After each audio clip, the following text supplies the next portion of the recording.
Rádio Ilha Capital. É bem melhor.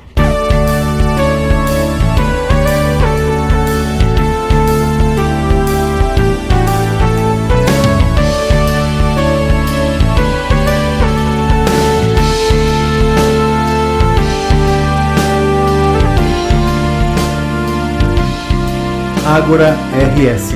Um minuto seu, um minuto pra ver que tudo que a gente tem criado vem de um pensamento concentrado, vem de uma luz, de uma vontade. Um minuto só, mágica semente.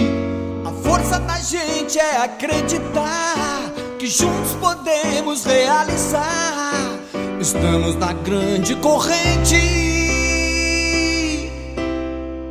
Mais 1 milhão, um minuto enorme, capaz de gerar a energia, usina humana que irradia. A paz está no oxigênio.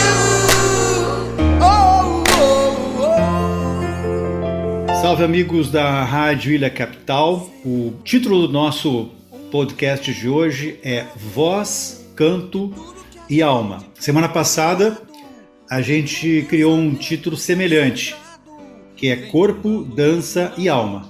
Então a gente vê que nos dois títulos tem uma palavra em comum. E eu fui para o dicionário de filosofia para ver o significado da palavra alma. É um conjunto das atividades imanentes à vida, por exemplo, pensamento, afetividade, sensibilidade, entendidas como manifestações de uma substância autônoma ou parcialmente autônoma em relação à materialidade do corpo.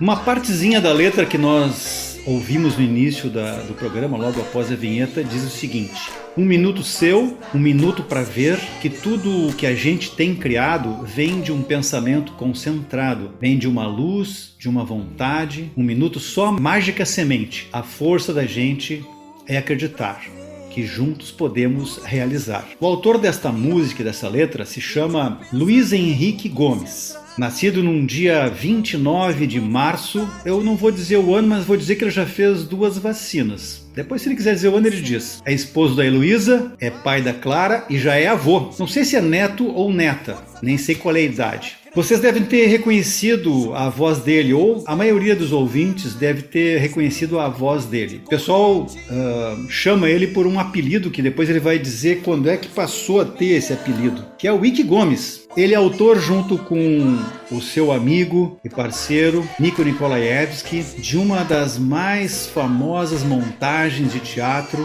com música e que faz e fez muita gente rir. Hoje ele continua com a tarefa, porém sem o amigo Nico Nikolaevski, que já navega em outra materialidade. Ike Gomes, obrigado por estar conosco aqui nesta noite. Eu que agradeço aí o bom papo que eu vou ter contigo, Dalton. Beleza. Amigos que nós somos já de tantos anos, vou mergulhar nas tuas águas profundas aí.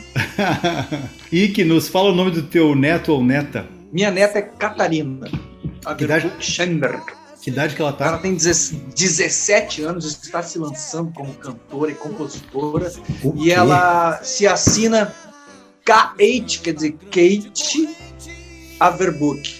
K8. K8. Olha. O nome dela é K8. Já tá nas plataformas digitais aí, no Spotify da vida? Tá começando a entrar. O que tu acha dela como ingressando no teu mundo? Tu avaliza muito ela? Muito criativa. Ela veio pra cá durante a vida dela todos os verões. Então, ela foi em todos os tangos e tragédias, até o ano de 2014, inclusive naquele dramático que o Nico nos deixou, ela estava aqui também. Uhum. Seguiu viu a Esbórnia contra a Draca, então ela esteve em todas as temporadas que nós estivemos encartados no Teatro São Pedro, da vida dela.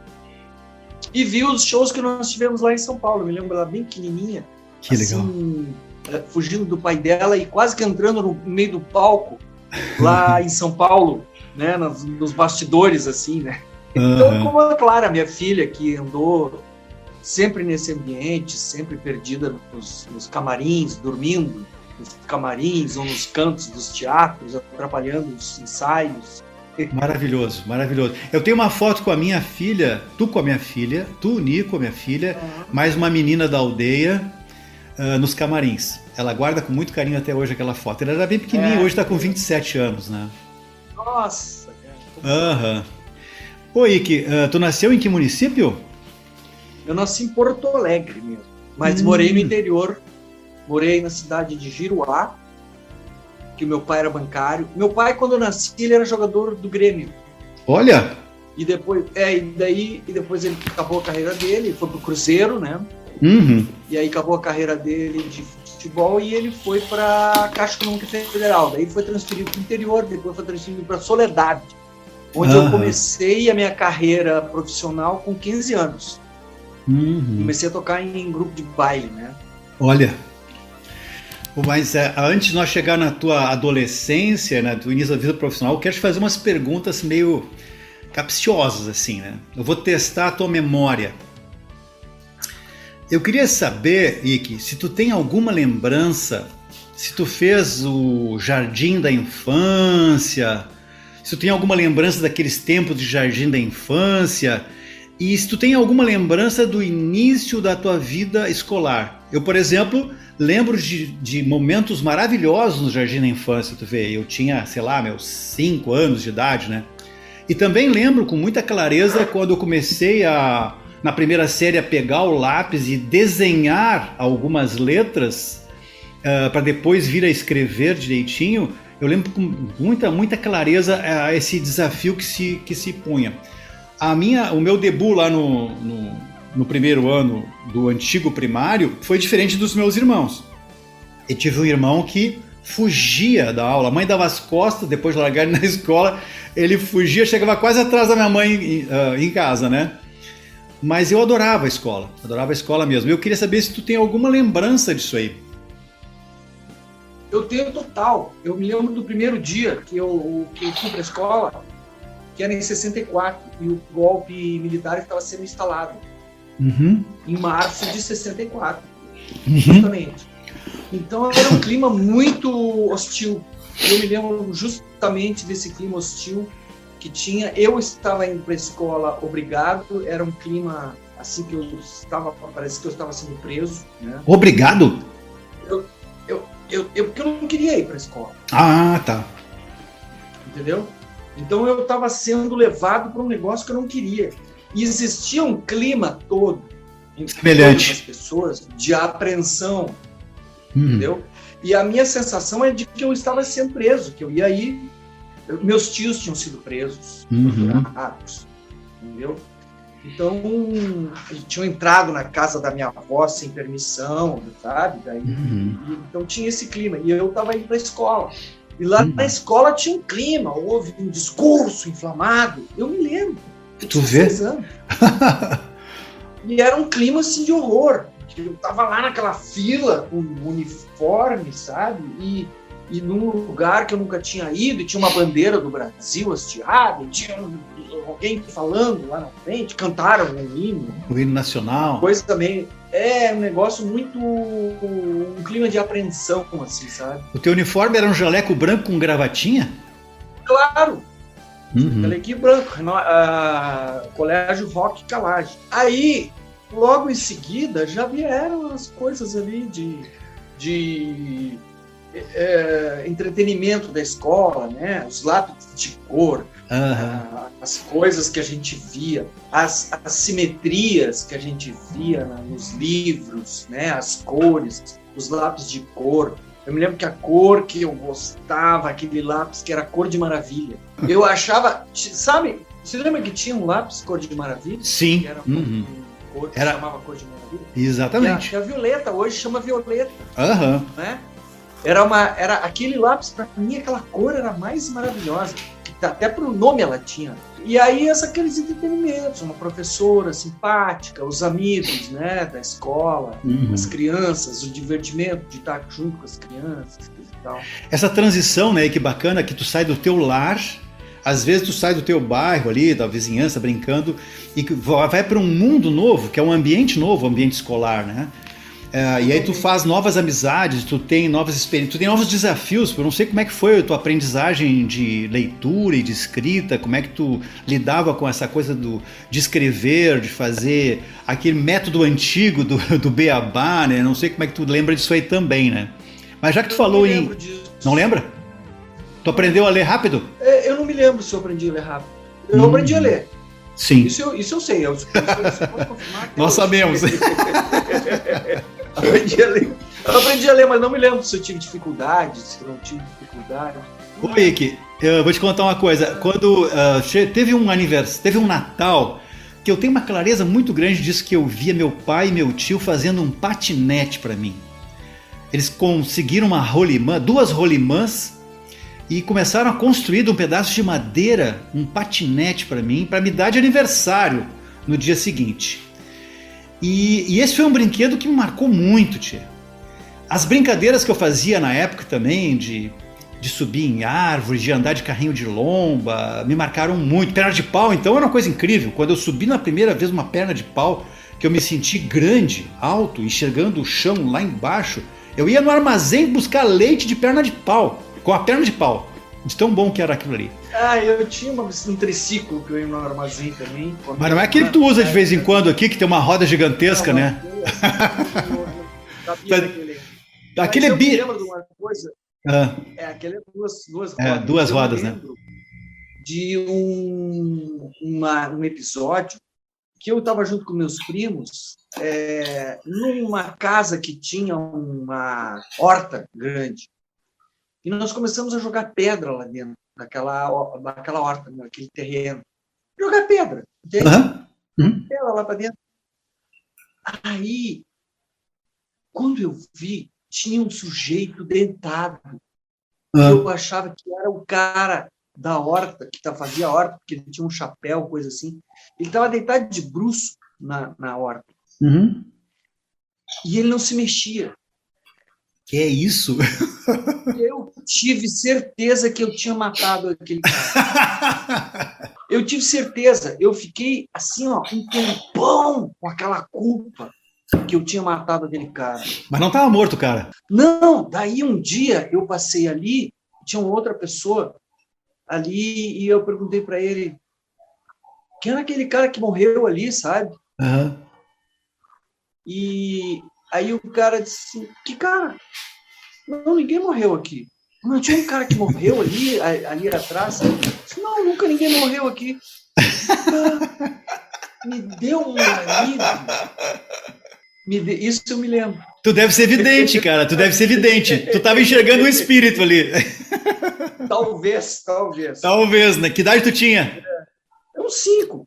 Olha, é uma idade bem crítica, porque dizem os espiritualistas que a tua reencarnação se completa aos 7 anos. Que até os 7 anos tu tá te adaptando a um novo corpinho, né? Então talvez tu estivesse ali meio lá e meio cá, né? Tendo 2 visões. Oi, Ike, a percepção da nossa voz é um negócio interessante. Eu estava pensando, quando é que eu percebi que eu tinha uma voz de um jeito tal, de um timbre tal, que eu podia usar aquela voz em muitas situações? Tu tem alguma lembrança da tua percepção da voz e depois da utilização da tua voz com um fim específico? Não, eu me lembro de um episódio nessa época, nessa escola, porque eu morava ali na Miguel Tostes, que era ali no Bonfim, né? Sim. Então eu tinha muitos amigos judeus, que ali no Bonfim é um bairro judeu, né? Sim. Eu tinha o Jacó, que era um amigo principal meu, assim, ali. O nome dele era Jacó. E eu me lembro que uma vez eu estava eu enrolava uma cartolina, assim, e ela fazia aquele cilindro, né? Sim. E eu gritava na aula, Jacó, Jacó. Bullying? E a professora me botou... Era bullying? A professora me botou de castigo. E eu me lembro que eu fiquei até o fim da aula, depois que todo mundo saiu, eu chorando e copiando alguma coisa no quadro que a professora tinha mandado eu copiar sozinho na sala de aula. Não devo usar corneta pro Jacó. Alguma coisa. Aqueles castigos, né, que tu botava no caderno lá, não devo conversar em aula, não devo... 100 vezes! Nossa! Alguma coisa assim. Eu chorando lá, até que alguém me viu chorando lá e foi me buscar. Aham. Oi, Ike, agora chegamos naquele ponto que tu tinha tocado lá no início, que era da tua primeira banda musical, tu já tá aí na pré-adolescência, na adolescência, e tu disse que tocava numa banda, mas eu queria saber, antes da banda, tu aprendeu a tocar um instrumento e como que tu chegou, né, nessa opção da música? Como é que foi? Comecei porque é o seguinte, o meu pai, que era jogador de futebol, e eu queria ser, né, jogador de futebol, lógico. Meu pai era conhecido, coisa e tal. Aí tinha um amigo meu que era um baita jogador. Um baita amigo meu que meu pai, assim, também gostava dele, porque ele jogava muito. E eu era zagueiro, né? Na posição era zagueiro. E aí, esse cara era driblava e fazia gol, coisa. Baita. Tinha talento para coisa. E aí meu pai me levou na escolinha do Grêmio, eu e ele. Isso era em Giruá. E aí, numa dessas vindas a Porto Alegre, meu pai levou a gente na escolinha do Grêmio e aí entramos no jogo. Eu era zagueiro, mas não tinha vaga. Naquele dia, me botaram na ponta direita. Eu na ponta direita, não recebi a bola. Aí meu amigo lá fez um golaço. Imagina, era atrás do Olímpico, ali onde se treinava, sabe? Um campo de treino do Olímpico. O Cruzeiro também era ali perto, né? O Cruzeiro... Também era ali perto do Olímpico. Era lá na colina. Em frente, né? Isso. Era lá em cima, onde eram os cemitérios agora. O João 23. Bom, então, e aí, naquele treino lá, esse meu amigo fez um golaço. E todo mundo viu que ele era um baita jogador. E eu fiquei na ponta direita, ali, isolado, numa solidão, assim, me sentindo deprimido. Já ninguém me passava a bola.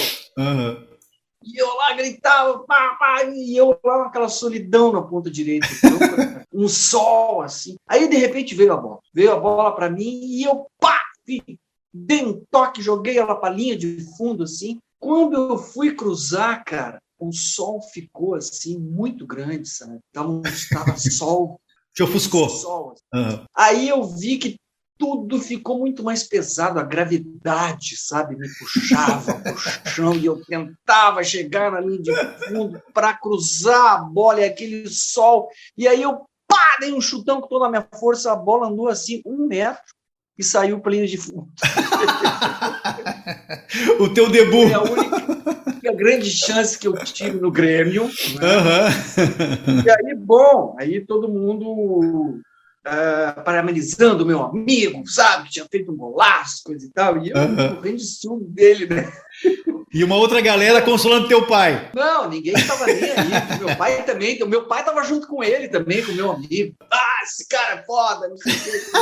Bom, e eu ali, né, mais solidão, ele já estava na ponta aumentou. Direita, mais solidão, aumentou. Daí, uns dias depois, assim, o meu pai veio e me disse, hoje veio o professor de violão aí, vai te dar aula. Eu digo, como assim, professor de violão? Eu tenho um jogo hoje no campinho, o professor está me esperando. Não, senhor. Hoje tu vai ter aula de violão, o professor vinha aí, já está tudo combinado. Ele tinha me dado um violão já, mas eu não tinha aprendido ainda. Aí comecei a tocar violão contrariadamente naquele dia, mas no mesmo dia já fiquei encantado. Com a sonoridade. Na verdade, o meu pai estava me protegendo das desventuras da carreira futebolística. Ô Ike, vamos continuar esse teu papo aí da música em seguida. Só vamos fazer um breakzinho rápido aqui e voltamos aonde nós paramos agora, ok? Tá bom. Valeu!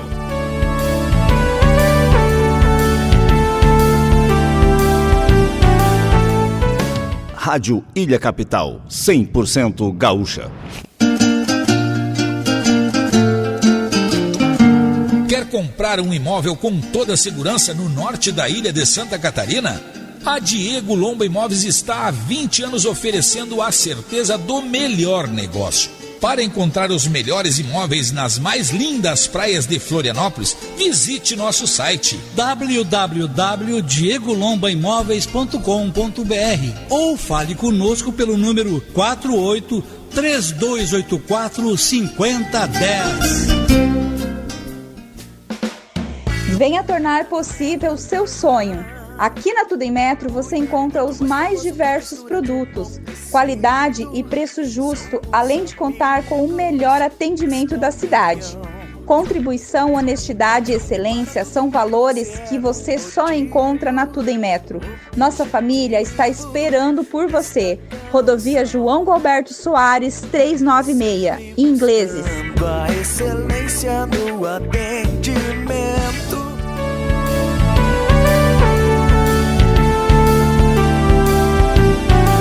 A gente está de volta agora aqui. Bom, e aí? Você estava contando para nós aqui sobre o teu início frustrado no futebol e o teu encontro maravilhoso com um instrumento que teu pai tinha te dado, que era um violão. Exatamente. Eu tinha 11, 12 anos por aí.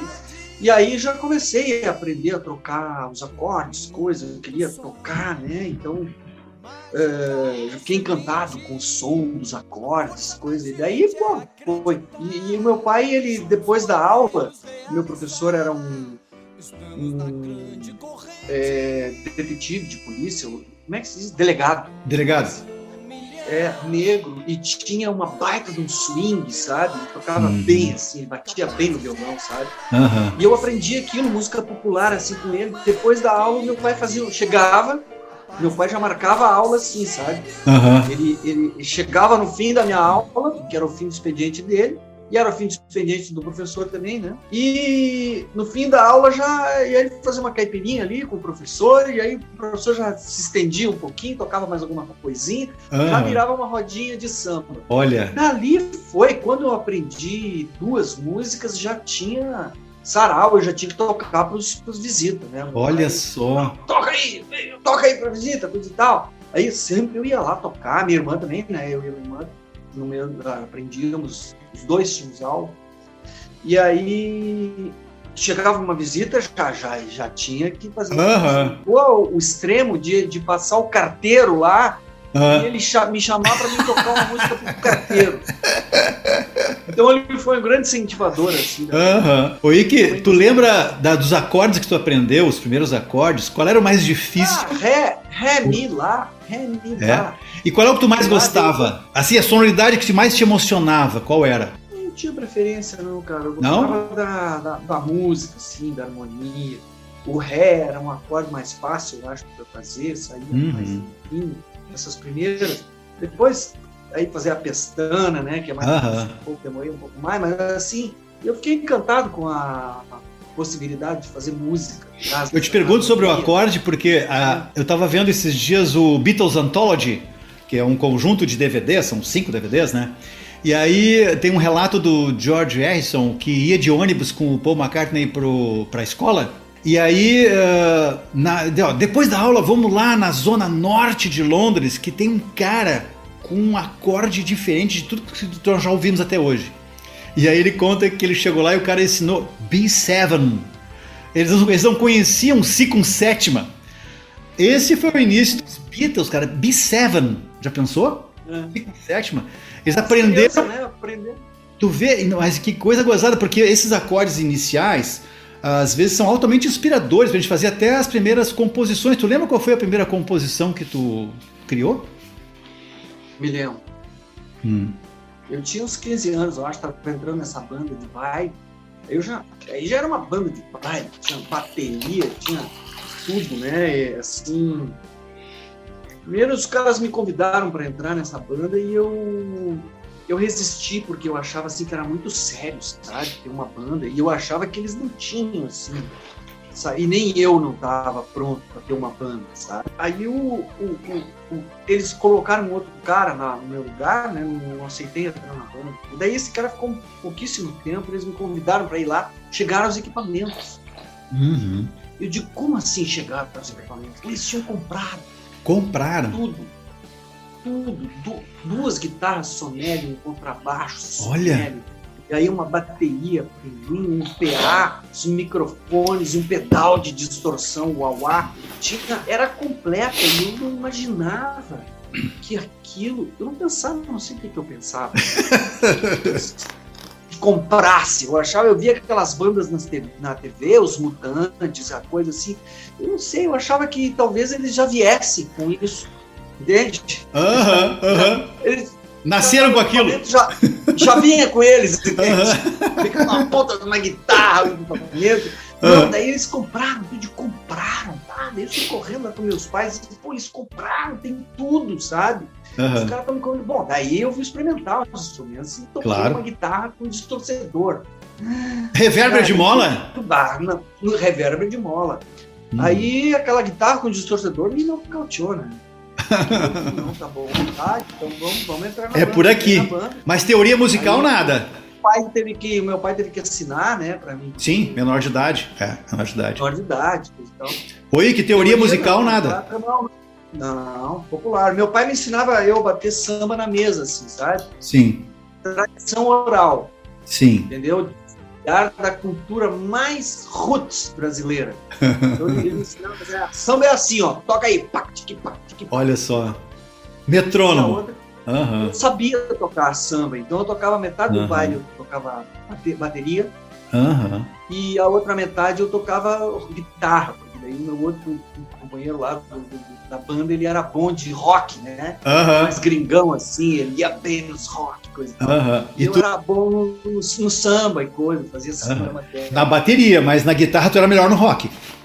Na guitarra eu fazia os rocks, eu gostava de fazer também música brasileira, porque meu pai fazia sarau em casa direto. Sim. Eu aprendi um repertório, então sempre tinha. Ele Imagina. começava a abrir uma cerveja e me chamava para tocar na hora. Me ensinava todos aqueles Lupicínio Rodrigues, o samba de break, as coisas tudo da criação dele, né? Olha, eu tenho certeza que os donos da Rádio da Capital, que é o Paulo Charuto e o Paulo Marreco, vão ficar encantados, porque eles também têm a sua história de banda de baile. Eles também fizeram muitos anos de banda de baile, então bacana ouvir isso aí. Eu nunca toquei assim de banda de baile, assim, não, porque tinha que ter repertório e tal, e não rolou, né? Mas eu lembro com uma alegria muito grande de agora, uns 6 anos atrás, 7 anos, eu acho que um pouco mais, o Norberto Baldalfi foi convidado para tocar num baile no Veleiros do Sul, que era um baile do Dia dos Namorados. E aí o baterista daquele grupo musical me convidou para fazer baixo com ele. E eu conheci o Norberto Baldalfi pessoalmente, aquele ícone, né, das músicas de baile. Imagina. Eles gravavam discos. E eu preocupadíssimo, falei, cara, mas me passa o repertório, o setlist, que eu quero estudar um pouco essa baixaria, né? E, né, fica tranquilo, tu vai olhar na hora, tu vai fazer tudo certinho. Mais ou menos que nosso programa de hoje, né, que eu tava preocupado com montar um roteiro legal e a gente tá tendo um papo delicioso aqui.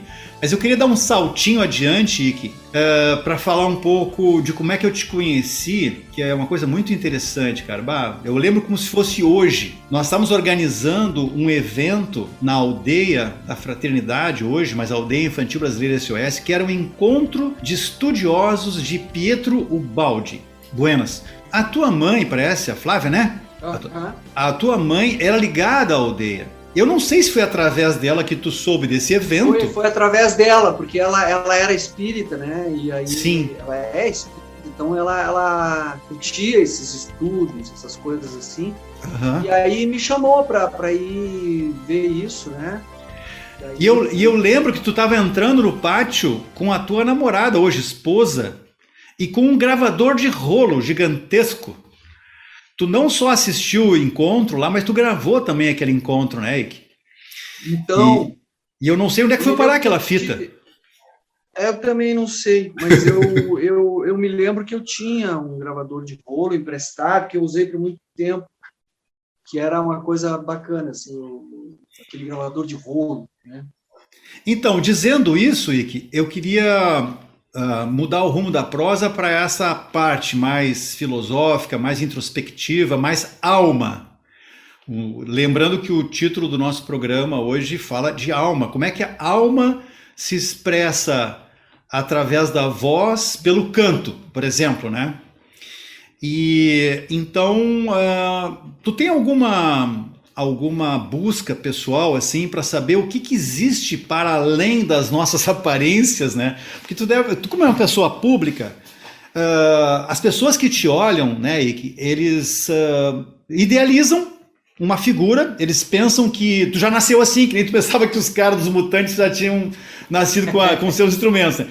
As pessoas que te olham no palco fazendo aquele maravilhoso espetáculo, né? Eles pensam que tu já nasceu pronto. E eles esquecem que houve toda uma trajetória, que nós agora estamos dando uma pincelada muito rápida, assim, nessa tua história de vida, constituinte do que hoje tu estás sendo, né? A gente está sempre em constante mutação, né? Mas quando tu vai participar de um encontro de estudiosos de Pietro Baldi, que é um baita de um filósofo, ele abriu um largo caminho para quem, até para quem era espírita, de ampliar os seus estudos, né? E aí, me conta um pouquinho sobre essa tua fase. Essa minha fase de buscas e coisa, eu me lembro que de casa, né? Assim, a minha mãe era... A minha avó era muito religiosa. Então, ela no meio das conversas, ela abria um parênteses sempre, assim, e vinha me falar do Espírito Santo. Uhum. Então, ela dizia assim, vem cá, quero te dizer um negócio. O Espírito Santo é a maior força que existe no universo. É um negócio extraordinário, uma coisa...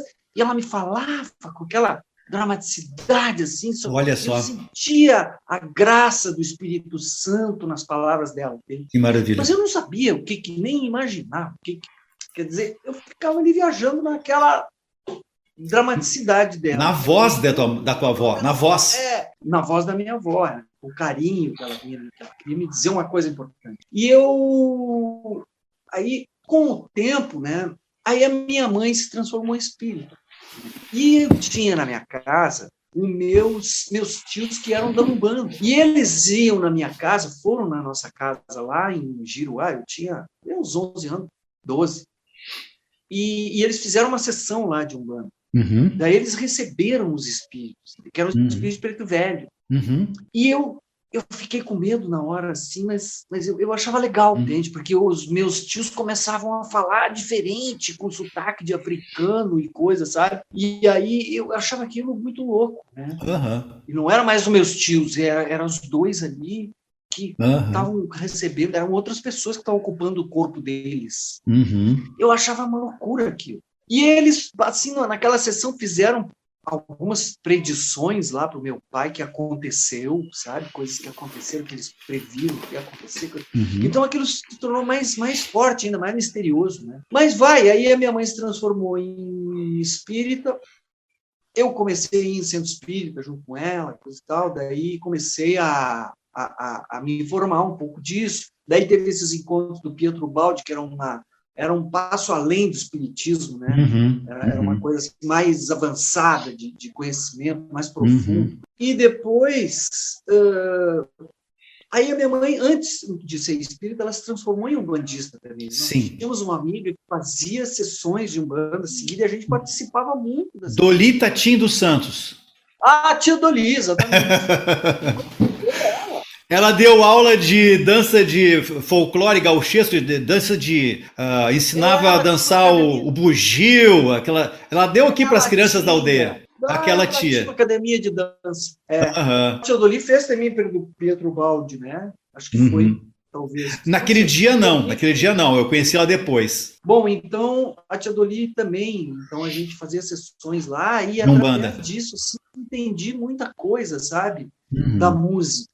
Por exemplo, da música brasileira, entende? Porque naquela época a música da Bahia estava estourando, né? Começando a estourar, assim. E os novos baianos. Sim. O Vinícius de Moraes, especialmente, né? O Vinícius de Moraes, que falava O Vinícius de Moraes era um grande poeta, ele era embaixador, né? Sim, ele estourou a bossa nova no planeta Terra, foi ele que levou para os Estados Unidos, para os outros países, tudo. Então, e era um poeta que frequentava assim as famílias pelo teor da poesia dele nas músicas.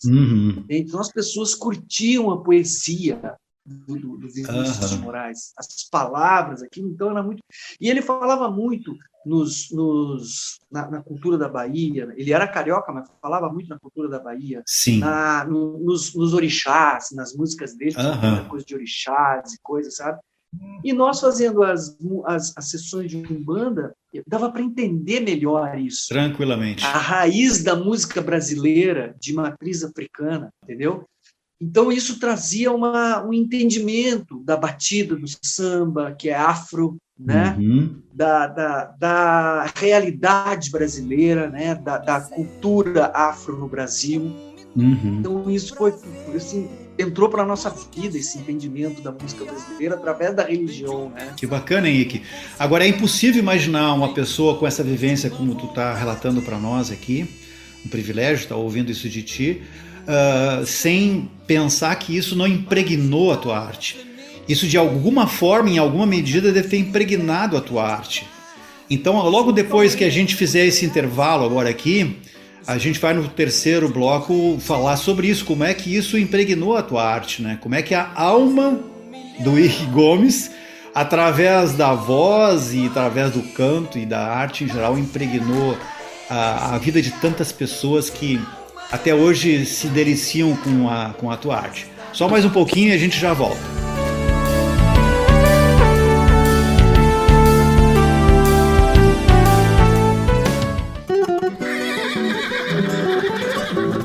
Rádio Ilha Capital, 100% gaúcha. Se o teu cavalo anda meio adoentado, ou é teu cusco que não tá muito legal, tens um amigo que está sempre do teu lado, pra bicharada andar alegre no quintal.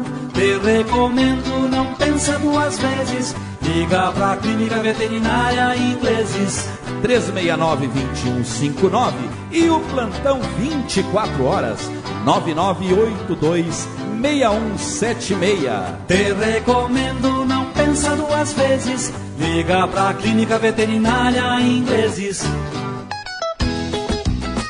Quer fazer compras do mês com economia? Venha para o Super Rio Supermercado. Segunda-feira, 10% de desconto para maiores de 60 anos. Terça-feira, promoção de pães. Quarta-feira, promoção de frutas e verduras. Sexta-feira, promoções de carnes. Super Rio Supermercado, Rodovia João Gualberto Soares, 7251 no Rio Vermelho. Nas compras acima de R$150, entregamos na sua casa. Super Rio, o amigo da dona de casa. Rádio Ilha Capital, 100% gaúcha.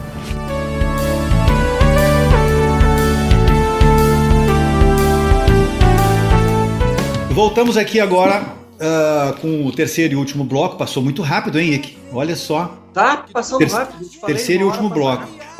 Nós deixamos no ar, então, essa minha pergunta. De que maneira tu percebe que essa tua vivência, não vou dizer como jogador de futebol, porque não foi muito boa vivência, né? Mas como violeiro de baile, baterista de baile, depois o contato com a tua avó que sussurrava, talvez até a entonação da voz da tua avó tenha sido inspiradora para te fazer alguns personagens. Porque essa maneira como tá me relatando o que ela te falava, eu tô enxergando uma pessoa dizendo para uma criança que adora mistério, adora segredo, assim, né? Uma verdade. E mais tarde, talvez tu tenha feito ou não uma conexão entre Espírito Santo e Preto Velho, entre Preto Velho e Orixá, entre Orixá e Allan Kardec, sei lá, mas a tua arte, ela tá impregnada de alguma forma. Me diz como. A arte é um mistério, né? É um mistério da criação. Os criadores artísticos, todos nós, estamos aí mimetizando o criador da natureza. As forças criativas da natureza, as forças cósmicas criadoras, não é? Que é assim que eu vejo hoje. Então tu quer dizer que esse minuto só é uma mágica semente, tem a ver com isso? A força da gente acreditar. A tua música de abertura do programa de hoje também tem. Porque a fé, né? A fé que ela foi, esse conceito fé que foi sequestrado pelas religiões, sim, né? Na verdade, ele é um atributo do espírito criativo do ser humano. O ser humano, ele tem que ter fé nas coisas que ele faz, não é? ele tem que acreditar que aquilo que ele está fazendo é bom para ele, né? E é bom para os outros, e acreditar que o impulso criativo dele vai gerar alguma coisa de positivo na vida dele, né? Então, assim, essa coisa, a força da gente é acreditar. Ele está mais assim no contexto dessa música, ele está mais na questão coletiva, certo? Né? A força da gente é acreditar que juntos podemos realizar. Estamos na grande corrente. Sim, estamos numa grande corrente de cosmos. Nós, eu pergunto às pessoas, onde é que fica o cosmos? Onde é que começa o cosmos? Sim. Não é?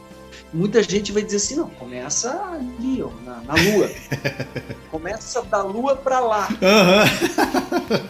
Quando, na verdade, nós somos partes integrantes do cosmos, mas nós temos a sensação de que o cosmos está lá nas estrelas. Mas nós estamos nas estrelas, nós estamos no planeta Terra que está no cosmos. Então nós somos partes das forças cósmicas. Sem então dúvida. Essas forças cósmicas que muita gente, sem entender o que é difícil mesmo, que ninguém consegue compreender, né? Até chamarmos essas forças cósmicas de o inefável, o intocável, o incompreensível, porque nós estamos dentro de uma poeira exatamente flutuando dentro do cosmos, né? Então, assim, essas forças cósmicas as pessoas não entendem, mas são forças cósmicas que interagem com a gente. Sim. Então, essas forças cósmicas, de repente, pode até ser um aspecto de Deus, do que as pessoas dizem que é Deus, não é? São forças cósmicas, entende? Inteligentes, que interagem com a gente. A gente fala e medita sobre aquilo e avança no entendimento daquilo. Então, isso, na verdade, isso é só para quem medita mesmo, quem está dentro de uma predisposição de investigar o que é isso. Tem gente que diz assim, não acredito não. Bom, tudo bem, a realidade da pessoa é aquela. Então, cada um tem uma realidade formatada para si. Isso. Entendeu? Eu respeito, entendeu? Então, se a pessoa está bem com aquela realidade, se ele acha que aquilo ali é um universo plausível para ele, né? Tá tudo bem. Eu quero investigar mais e mais e mais e mais e mais, porque eu consigo avançar nessa investigação e cada vez entender mais e mais e mais. E é através da meditação. Que, inclusive, eu já proporcionei um pouco para as crianças da aldeia ali, em algumas aulas, princípios de meditação com música. Olha que maravilha. Eu acho que a meditação é o maior fundamento para o entendimento de si próprio. Porque se a gente não meditar, né, a gente não vai. Então, as pessoas têm formas de chegar ao entendimento de si mesmo. E eu acho que isso é tão diverso isso, que não tem problema, cada um tem o seu jeito que acha que está avançando no entendimento de si mesmo, entende? Eu acho que a meditação, para mim e para muita gente que eu conheço, é um instrumento mais adequado, eficiente, mais eficiente, porque ali tu vai parar com tudo e tu vai observar. Não é? E aí tu vai observar o que é imaginação, não é? E o que são outras coisas que pintam nesse universo de imaginações, entende? E então, às vezes, no meio dessa meditação, dessa investigação, aparecem figuras e eventos que tu diz, mas isso é uma imaginação muito destacada do que aquelas imaginações normais que eu tenho. Então aquilo se destacou naquele teu universo de imaginações. Aí tu diz, cara, eu não vou mesmo esquecer daquilo. Eu vi um negócio no meio das minhas imaginações que era muito sólido, entendeu? Então isso diferencia, é um evento no meio das tuas investigações, não é? Aí tu passa a ter um pouco mais de discernimento no meio desse universo de imaginações e o que é imaginação e o que é que é tu, no meio das tuas imaginações, que está interagindo com potências mitológicas dentro do inconsciente coletivo. Sim. Entendeu? Eu vou usar uma palavra aqui que eu gosto bastante, que é consciência, né? Nós somos uma consciência, nós não temos uma consciência. Mas a nossa inconsciência faz com que a gente diga que nós somos inconscientes. Não, nós temos uma inconsciência, mas nós somos consciência. Então, assim, quando tu... Estamos inconscientes de que somos uma consciência. Exatamente. Esse mergulho que tu fala através da ferramenta maravilhosa que é a meditação, ela facilita tu ficar na posição de observador daquele que age, daquele que aparece, daquele que aparenta, aquele artista de palco, aquela pessoa que tem uma conta bancária, que tem um carro do ano, que tem um status... A conta bancária negativa. Deixei a bola ficando. Agora, durante a pandemia. Agora tu fez o gol. Aquele gol que tu não fez lá atrás, tu fez agora.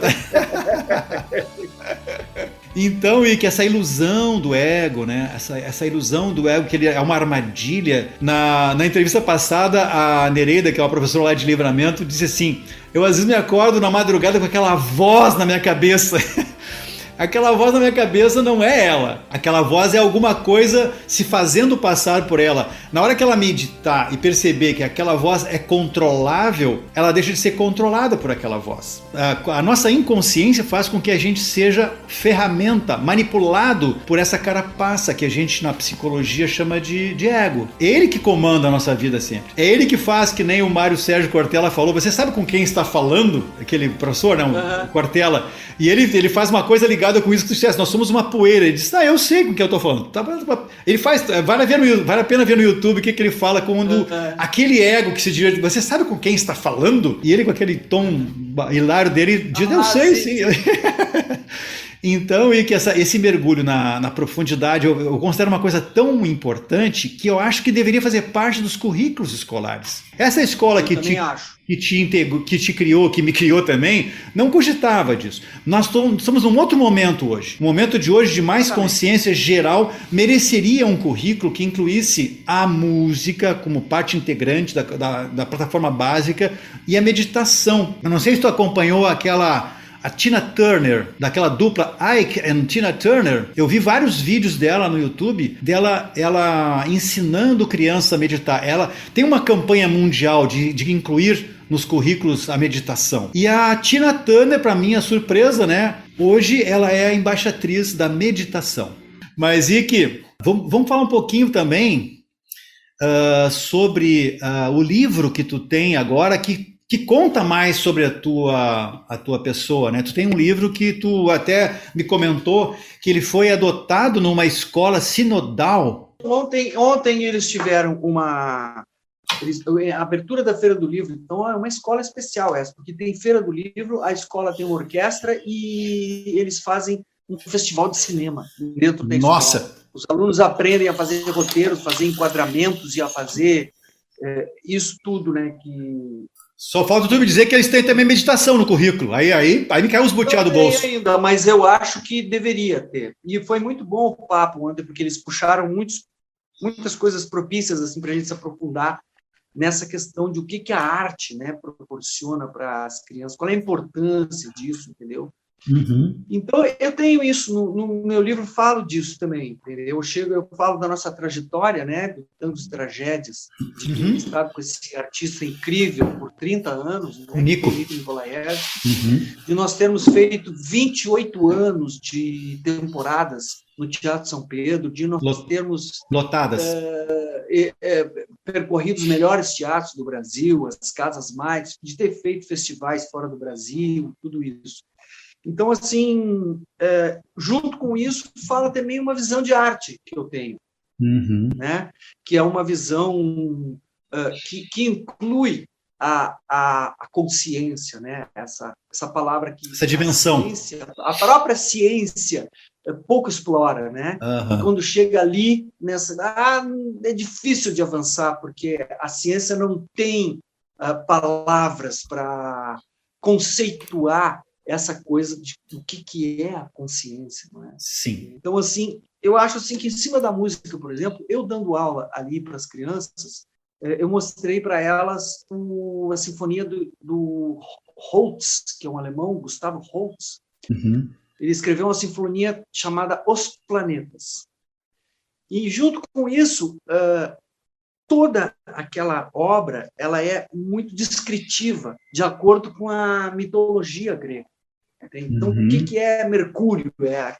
Então, tem aquele mito do Mercúrio, que é o fogo. sujeito que tem asinhas nos pés e asinhas na cabeça, né? É do ar. Então, ele se movimenta rapidamente, como se fosse um inseto, coisa, e ele leva a comunicação, é da comunicação. Então, tudo isso está ligado com a astrologia também, né? Que eu estudo há mais de 40 anos, astrologia. Nós observamos... Tu foi discípulo da Ema de Macheville. Da dona Ema. Eu e a minha esposa, nós fomos datilógrafos. Olha só, que privilégio. Não tinha computador, né? Então, assim, dentro desse aspecto, a gente vê assim, o que se cria, né, através de um compositor. Se criam essas estruturas enormes que são as orquestras. Né? Para chegarmos a termos uma orquestra como a OSPA, por exemplo, que é uma orquestra fantástica na América Latina, ela é muito boa, eu sou assíduo, eu gravei a OSPA durante muitos anos, né, todos os concertos, então ali eu comecei a aprender o que é música clássica, qual é a importância. Bom, se criam estruturas fantásticas, então para o sujeito entrar na OSPA, ele tem que ter cursado uma universidade, entendeu? Para ele ter cursado uma universidade, tem que ter tido os mestres ali, os professores que fundamentaram aquela universidade. Bom, dali para frente, tem a universidade, tem a carreira dele. A carreira dele, o que envolve? Envolve as estruturas de teatro, por exemplo. As estruturas de teatro são pessoas que trabalham todas nas estruturas, o diretor do teatro, a bilheteira, os limpadores, o pessoal da técnica, né, aqueles que se formaram e hoje vão para universidades no exterior para fazer universidade de iluminação e universidade de engenharia de som. Né? Então, já é uma outra categoria de técnicos que formam parte dessa corrente. Aí tem jornalistas especializados em arte e música que falam, também trabalham sobre isso. Aí tem pessoas de canais de televisão que fazem as gravações dos concertos, tem os técnicos que gravam os concertos, que vai para a televisão, tem os técnicos de televisão que estão lá. Aí se formam outros tipos de estruturas, por exemplo, em cidades como Nova York, que tem os musicais, entende? Broadway. Os musicais que tem centenas de musicais na Broadway, tem centenas de musicais em Londres e em outras cidades da Europa, entende? Bailarinos, as pessoas se compram ingresso com um ano de antecedência para ir, para ver aqueles... Porque eles duram muitos anos. Eles ficam muitos anos em cartaz, entendeu?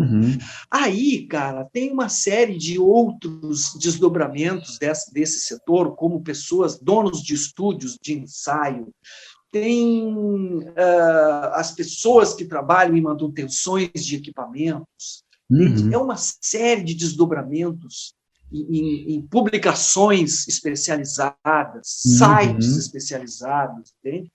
Cinema, né, Ike? Cinema. O cinema também. Imagina. Meu Deus, o cinema já é uma outra passo de tecnologias que se multiplicam em torno disso aí, canais de streaming agora, né? Que são múltiplos canais de streaming. O Fantasma da Ópera e outras de Broadway passaram a ser também filmes, né?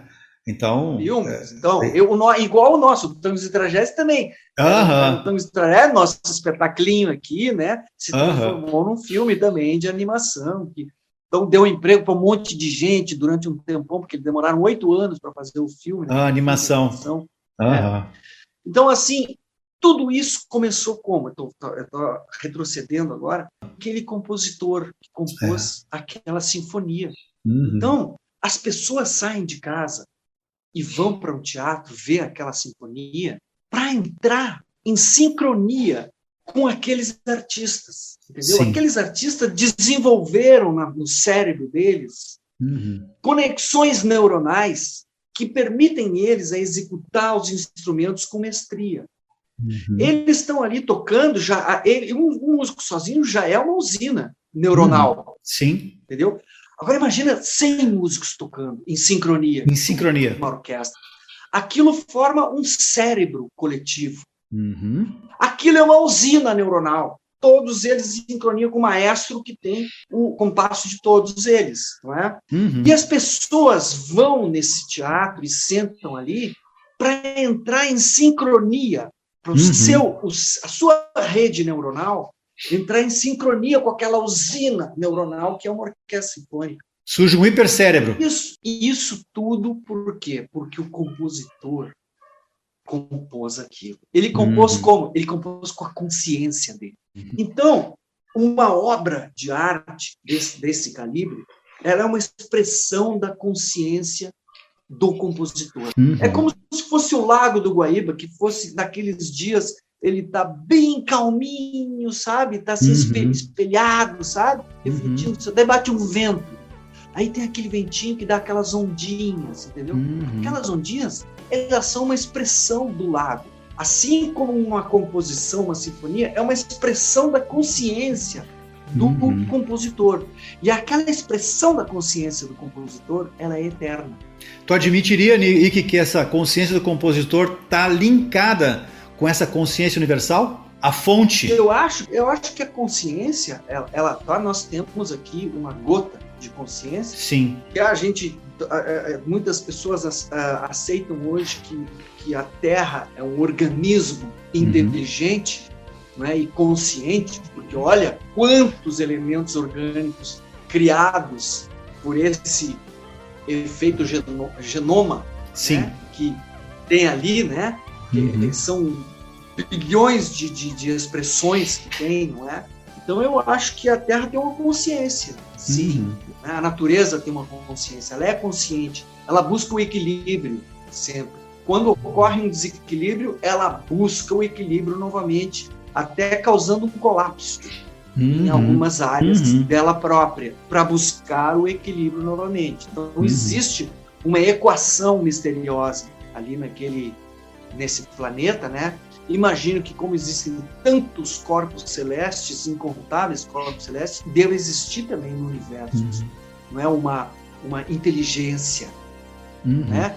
Eu acredito que nós estamos aqui, entende, compartilhando dessa grande corrente, como diz a música. Sim. Estamos na grande corrente. Nós estamos aqui numa corrente. Nós fazemos parte dessas forças criativas e criadoras. Eu acredito, então, que a composição de um compositor desse, ele é uma expressão da consciência do compositor e ela é eterna, assim como a consciência do compositor também é uma coisa que daqui a 5.000 anos ela vai estar ali, aquela composição. Ela é um ente. Não, dá para ir mais longe. Tu pega hoje a NASA capturando imagens e sons que foram gerados há milhares de anos atrás. A velocidade da luz e do som custa chegar até o nosso planeta. Então ele talvez esteja captando imagens de uma estrela que já desapareceu. Então isso quer dizer que quando tu canta, imagens e também sons, né? Isso quer dizer, o telescópio, né, o Hubble, isso quer dizer que quando nós estamos conversando aqui, as nossas frequências sonoras da voz, que é o título do nosso programa, é Voz, Canto e Alma, estão por aí, elas não vão se perder. Elas vão, numa certa medida, ir o universo afora e quem sabe daqui a 50 milhões de anos alguém vai capturar esse nosso podcast aqui que está se encaminhando para os momentos finais, né, tia? Eu acho que se ele tiver gravado digitalmente, eu acho que porque a onda sonora ela tem uma duração, né? Ela é uma vibração das moléculas do oxigênio. Sim. Ela tem uma duração nesse plano aqui. Gravadinha assim. Os beats estão ali, né? Mas antes de terminar, eu queria te fazer uma última pergunta e depois tu vai falar para dar um tchau pro nosso pessoal aqui. Já te aconteceu de tu compor alguma coisa e pensar assim, fui eu? Eu nunca tive muito noção de propriedade, sabe, assim, da música. A música para mim sempre foi um negócio tão etéreo assim que eu toco. Eu faço conscientemente escolhas para fazer uma composição, entendeu? Agora, eu não tenho muito essa coisa minha. Tem algumas que sim, tem algumas músicas de essa música foi eu que fiz, né? Eu me lembro quando eu pensei nessa frase, essa coisa, eu escrevi a primeira letra, sabe? Que eu queria dizer isso aí mesmo, e aí compus, entende? Mas eu não tenho muito assim o apego, sabe? E o orgulho de ter composto alguma coisa. Eu me refiro à consciência. Por exemplo, tu tá compondo e aí tem uma solução que tu encontrou harmônica ali que tu não estava esperando. Não era uma coisa consciente tua, assim, de buscar aquela solução e ela aconteceu. E a pergunta que eu me refiro... Eu acho que assim, essas intuições que a gente tem para ir para um lado e para ir para o outro, sabe? Que surpreende a gente mesmo, é parte da intuição, entende? Que quando tu é um cara que medita e aí tu tem um vislumbre no meio de uma meditação, aí tu já não vai se surpreender tanto com o caminho que as coisas estão tomando na tua vida. Como é que as coisas aparecem, assim, como é que as coincidências ocorrem na vida da gente, né? Coincidentemente eu encontrei um cara lá na Redenção, que era o Nico, que eu queria mostrar umas gravações que eu tinha, e a gente acabou fazendo um negócio por 30 anos em casa. Então, assim, aí todos os anos a gente não sabia se ia continuar no próximo. E bombava. Anos a gente ainda ia existir, entende? E aí foi levando, foi indo assim, a gente aprendi a confiar, entendeu? Confiar nos caminhos que a vida está me oferecendo e delegar, assim, para as forças que eu estou criando, procurando sempre gerar vibrações positivas, né? Estar consciente, assim, de não estar dentro de uma onda destrutiva. Entendi. Né? Oi, Ike. Muito linda a nossa conversa. Hoje eu tenho quase que certeza absoluta de que esses mais de 60 minutos que o pessoal que está nos ouvindo ficou, não foi em vão. Eu estou muito alegre, muito feliz, realizado até certo ponto, porque eu estou saindo diferente de como eu entrei. Então, obrigado mais uma vez. E tu poderia usar os microfones, vamos dizer assim, da Rádio da Capital para dar um tchau para nossa audiência. E eu até fico com vontade de quero mais, de repente mais tarde, né, no andar da carruagem, se o retorno, né, desse nosso bate-papo for também compartilhado com quero mais do pessoal, a gente poderia estudar mais tarde um novo encontro, ok? Estamos à disposição. Pode falar então aí para nós aí e já deixo aqui de antemão o meu... Agradeço a oportunidade de estar falando aí com as pessoas que estão conectadas com a gente, e é sempre bom assim poder entrar numa conversa e poder aprofundar o papo, né? E poder descobrir coisas, porque a gente descobre coisas enquanto está conversando, né? Enquanto a gente se permite falar, né, sobre essa investigação, e pessoas que têm interesse nessas investigações profundas de vida, os meditadores se fortalecem, né? E eu acho que sim, eu acho que o mundo está nessas condições que está, porque as pessoas não têm consciência de como levar a coisa, né? E mesmo que a natureza em si pudesse estar oferecendo algum tipo de colapso, o entendimento desse colapso natural, se a nossa consciência estivesse mais desperta, poderia ser administrado de uma forma mais positiva, né? Então, assim, o costume de fazer a meditação, isso aí é uma coisa que eu tenho falado, assim, entendeu? Que é como é importante, sabe? A gente vê, assim, hoje em dia, muita gente comentando sobre como mudou a vida. E muda a vida da gente. Muda a vida. A pessoa quer mudar de vida, quer realmente se conhecer, quer realmente se dominar um pouco mais, sabe? Mergulhar para dentro desse mistério que é a vida, né? A meditação é uma coisa importante para isso, assim, acelera muito os processos. Embora tenha muitos processos que a gente não conheça, né? Outras pessoas possam usar também, utilizar para evolução pessoal e a expansão de consciência. A meditação é uma coisa que traz muito benefícios. Muitíssimo obrigado por esses momentos agradáveis. Fica aqui já uma provocação para os nossos ouvintes de pensarem mais sobre a meditação. Quem sabe a gente pode...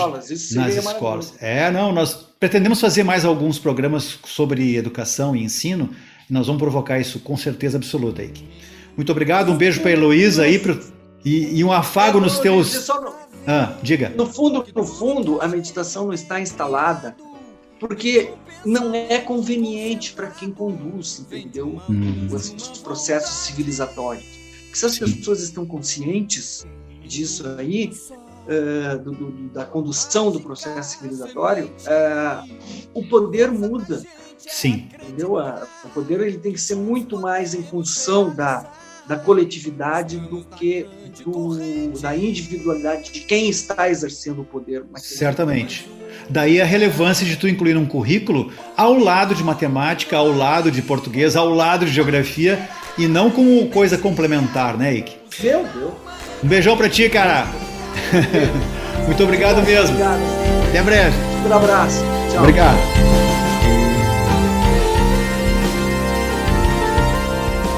Muito bem. Por hoje ficamos por aqui e até o próximo Ágora RS. Rádio Ilha Capital, 100% gaúcha. Fala galera, muito prazer, eu sou o Luiz Dasper e eu também estou aqui na Rádio Ilha Capital todas as segundas-feiras às 20 horas e 30 minutos com o programa Eletroacústico, para compartilhar contigo o melhor da produção gaúcha do pop e do rock na programação da Rádio Ilha Capital. Então não esquece, todas as segundas-feiras às 20 horas e 30 minutos, programa Eletroacústico aqui na Rádio Ilha Capital.